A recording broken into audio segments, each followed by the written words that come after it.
Let's start with the Seahawks and really the Giants shutting them down. The Giants defense been playing very well. They won 4 games in a row on top of their division, but they gave Russell Wilson and the Seahawks offense their worst offensive production of the season. It's been declining recently, but that was their worst day. How'd they do it? Giants D is real. It really is. You know, there was questions about the secondary early on in the year, but this is what great coaching is. You know, this Patrick Graham, who I worked with in New England, you know, I'm watching his defense with the Giants, and it looks a lot like the Dolphins and Brian Flores and the Patriots, and it's creative, and they think outside the box, and yet within doing all of that, it's always sound, right? They don't do stuff, and we go, oh, that's creative, but whoa, if someone just threw the ball over here, you'd let up an 80-yard touchdown, right? That's part of being a good coach. So that's been so impressive. But I think the big thing of the football game, more than anything, and I know we've had this conversation, is holy size. This is where I say, because I talk about the New York Giants, I mean, the G-men, their defensive line is where I would start to just say, this is why they won the football game. Their defensive line, not sexy, but when you talk about the players they have on the football field and their starters, when they go Leonard Williams and Dexter Lawrence at defensive end, and then you got Hill and Tomlinson inside, you know, at some points they have 40 linemen on the field, and it's close to 1,300 pounds of size, right? And so 2 first-round talents. 2 first-round talents, right. And they're playmakers. So I think that's where it starts, because the Giants are allowed to, because of that, play coverage. They very rarely go, hey, let's bring the extra guy in the box to stop the run and do that. They just go, no, we're really big up front. We're not worried if the numbers are the same or even if you outnumber us. We're not going to let DK Metcalf and Tyler Lockett fly down the field on us and do all those things. So that was the great advantage they had in the matchup to begin with. And, of course, it you know, bared true that they took advantage of that. Number of things I want to get to with that defense. And I like that you point out it starts with the size up front. It does. So I'll keep it right there with my first question. Yep. They were making Russell Wilson look confused by bringing 4 people, more than I've ever seen. It's usually, oh, they're bringing 6 or 7, I'm in trouble. Yeah. There was no way to know how many they were bringing at the snap because they were walking around. Is he coming? Is he not coming? And they rarely brought more than 4, maybe 5, but he was confused anyway. How much have we been having this conversation about good defenses lately, right? A couple of years. I mean, yeah, and especially this year, I feel like it's a lot, like where we talk about quarterbacks, offensive linemen getting confused by 4-man rushes because, you know, there's a lot of bells and whistles over here, and then they drop out, and this comes, and hey, you're not sure what you're seeing. Wait, am I protected? And a lot of the times, even though you're not outnumbered with like these blitzes you're talking about, it doesn't matter because the threat of the blitz one side got the offensive line to commit. And now just because it's a 4-man rush, they're too far out of position to maybe get that one guy they weren't expecting to come. And they got Russell Wilson to take his drops, and it's impossible to read his mind, of course, but it looked like he was dropping, feeling like he was going to be outnumbered. Yes, I think there was a lot of that. The offensive line, there's no way they can know what's going on here.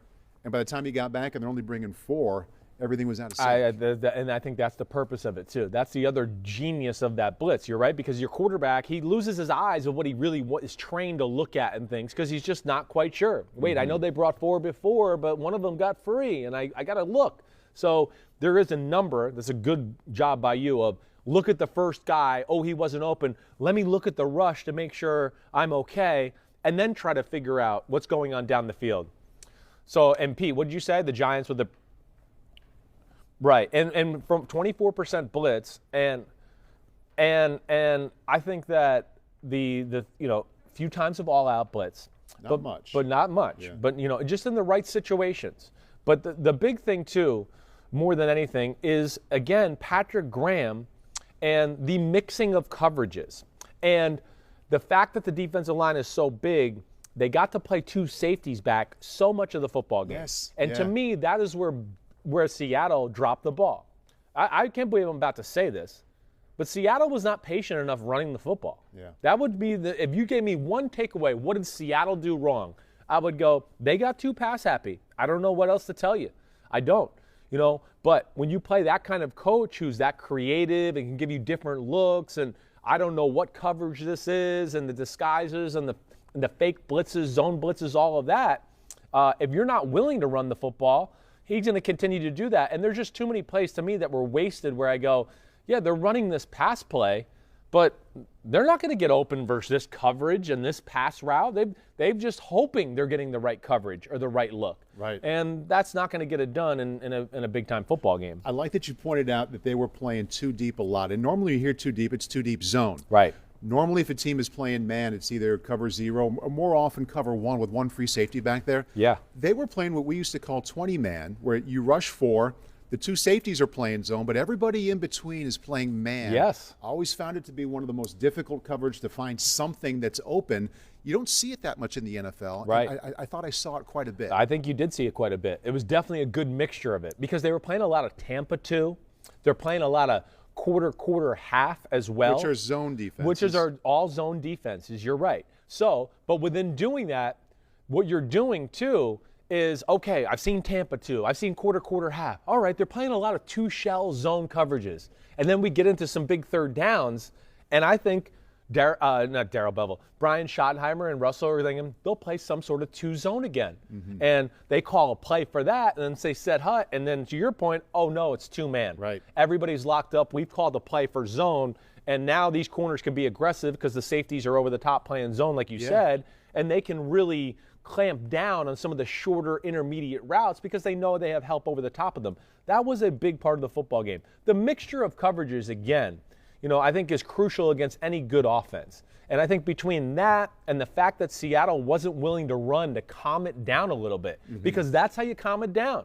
Oh, you want to keep going to 2 safety looks. Oh, you're showing 3 deep. Oh, 2 safety look, 2 safety. Let's run the ball. Then, okay, now you're going to start to get the looks where they're going to be, man, we're getting beat by the run. We got to get up there and get in our spots and get in close to our gap so we can start to stop it. And you'll start to get vanilla coverages and things like that. I think that is one big thing that Seattle dropped the ball on. The other thing, Paul, if you go back and watch again, can Seattle do a dummy snap count? Can they fake motion? Can they shift? Can they give Russell Wilson and Brian Schottenheimer a clue to go, hey, they're playing this coverage. Hey, check, let's do this. That's one of my issues with Seattle. They waste too many plays. They just call it in the huddle and they go, we're pretty good at executing it. Let's just do it. But there's going to be certain defenses every now and then that I don't care how good you are at executing a certain pass play. They're going to be covered against certain coverages and all that. And that, to me, is one of the flaws of their offense in general. Pete just whispered in my ear, which is kind of a funny thing to say, but he said that the Giants played that cover 2-man that we talked about more than anybody else. Was it in this game they played more than anybody else had this season? Yeah, I would say the whole season. Yeah. Because this is we haven't talked a lot of Giants football. Mm-hmm. I think Pete can tell you that is the one thing I've liked about their D all year is the fact that they can play coverage because of the big front. So they've always been doing these type of things. They've gotten better at it. I think between signing Logan Thomas and finding a few niches for the rest of their guys as far as, hey, you play here and all that, it's just they've gotten better and better at it, and they're better at the disguises and everything that goes along with it. Getting a lot better. I think leading the way, especially without Daniel Jones yesterday. Colt McCoy did a nice job of not making mistakes, managing, made some good throws. We'll talk about that here in a moment. But you've identified some of the stars with this defense. It's getting more and more, lot more recognition. Patrick Graham, the D coordinator. Yeah. On the field, you like best the D-line. Yeah. So with the linebackers and the defensive backs, what are the names that we should know kind of behind all this winning? Sure. I think so. Blake Martinez is a guy that probably doesn't get enough credit. He's the perfect linebacker behind those big four because he's a go-getter. He's just got a nose for the football. So he's great that way. He's not necessarily a guy you want to take on lead blockers or take a pulling guard on. But as far as it just comes down to go hunt the ball down and make a tackle, he's amazing at that. Second in the league in tackles. Right. So when you have a big front like that in front of you, he very rarely has people get up on him and do that. So that allows him just to fly around. He's one name you got to know. James Bradbury. Hey, as much as Dave Gettleman has been bagged on and trashed over the last few years, we're starting to see there's a few things he's done here that are pretty damn good. And James Bradbury, signing him all that money, he can lock down guys like DK. Not every play, but hey, we're going to gamble on this play some man. But he's really good at zone. He tackles. There's really not a weakness to his game, even though I wouldn't say he's a superstar corner. And then guys like Jabril Peppers, third safety, right? He's around the ball a lot. Really good at blitzing. Great blitzer. Yeah. Always been a great blitzer, even back from his days at Michigan. And he was one of those guys a lot where he was the fourth rusher. Yeah. Oh, this guy dropped out, and now he's flying in and around Russell Wilson. So I think those are the names you should probably get to know more than anything. Those are the ones at least that jump out to me, but really a well-rounded unit altogether. I want to read you a quote from Leonard Williams after the game. He said, we created a spider web in the pocket around Russell Wilson. There it is. Well, now, looked like they were spying somebody on him as well. Definitely. In the linebacker position. Without a doubt. When you saw three-man rushes, there was almost always spies. There was a third down in the red zone at one time. It was three-man rush, spy Russell Wilson, double DK Metcalf, double Tyler Lockett. These are game plan specific defensive calls. This is why they're dangerous. But what was your question there? What the hell did you ask me there? It actually, I would get an F in journalism. Yeah. I didn't actually ask a question. Yeah. I just brought up a point. What was your point? Say about it again. how they created that spider web around him in the pocket. And again, a New England disciple, right? Mm-hmm. They know how to play these type of quarterbacks. He was in New England when they played Russell Wilson before.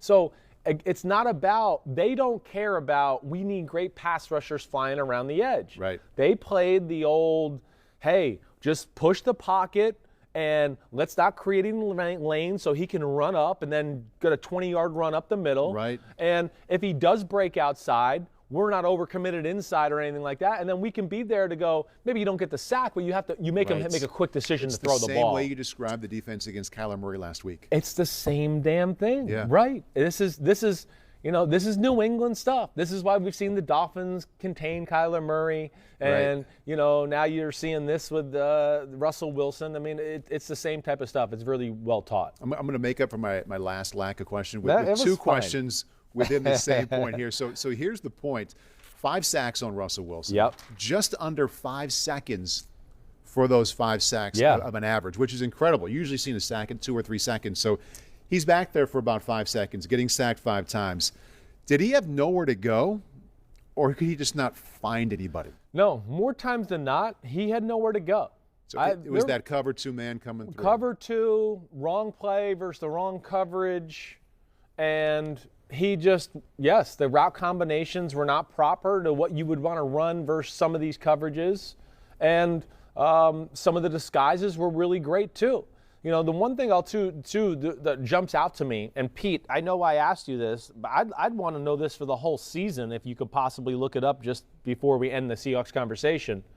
The one thing that just jumps out to me, and I don't even know if this holds true, but with Russell Wilson too, I feel like there's a reluctance to throw the ball down the middle of the field at times where I want to go, that's usually when I come off a game film and go, oh, he might have had that guy. Like, is it recent or is it all No, season? This has always been a little thing for him. Because I had a question from social from Wexy Keith. Right. Since Wilson had those games where he was a bit careless with the ball, is he now being too careful? I think he's a little careful to not throw the ball into real tight windows. I do.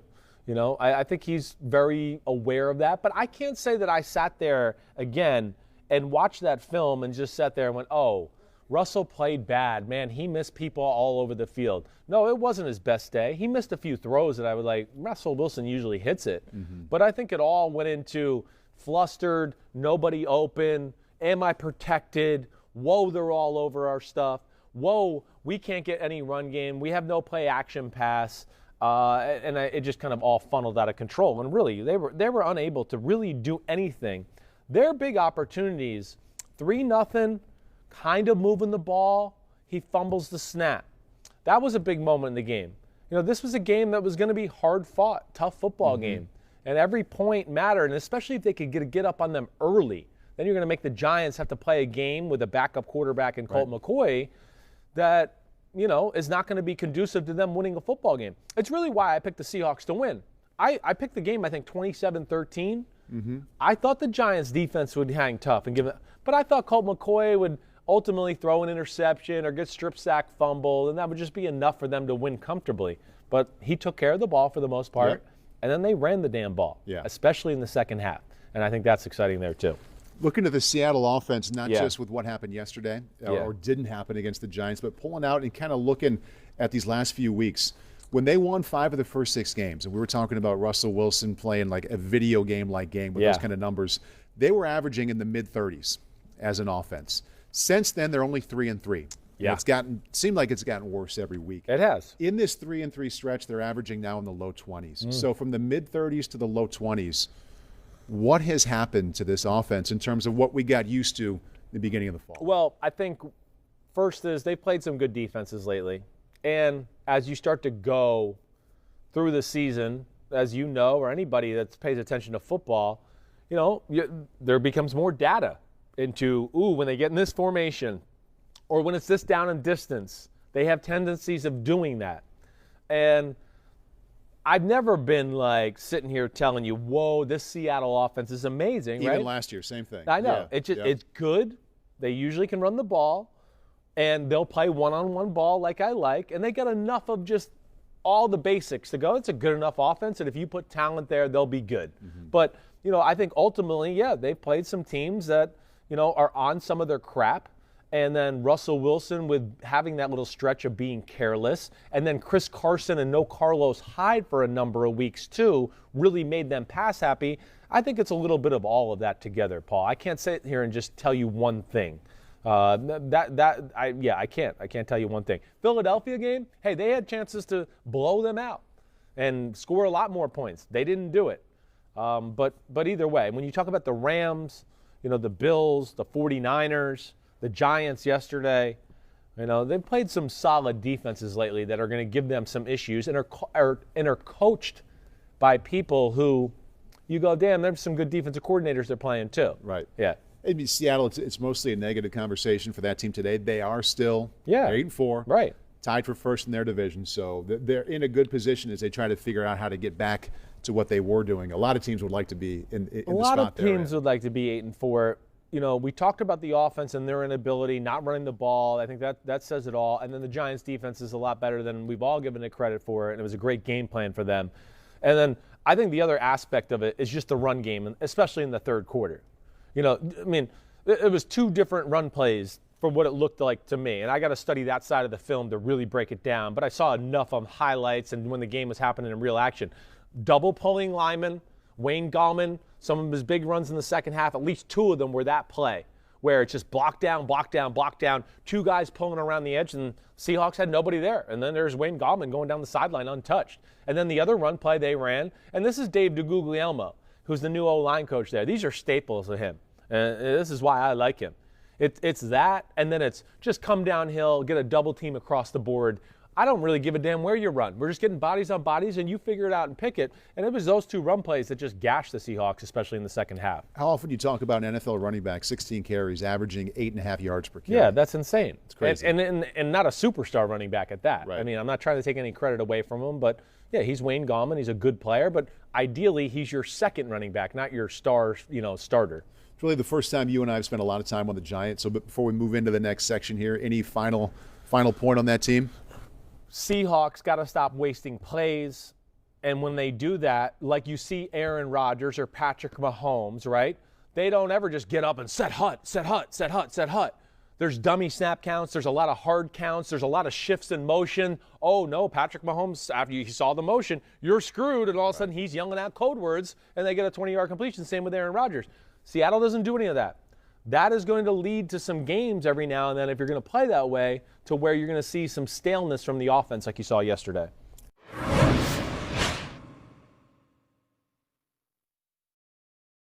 Hi, I'm Mike Tirico, and thanks for watching.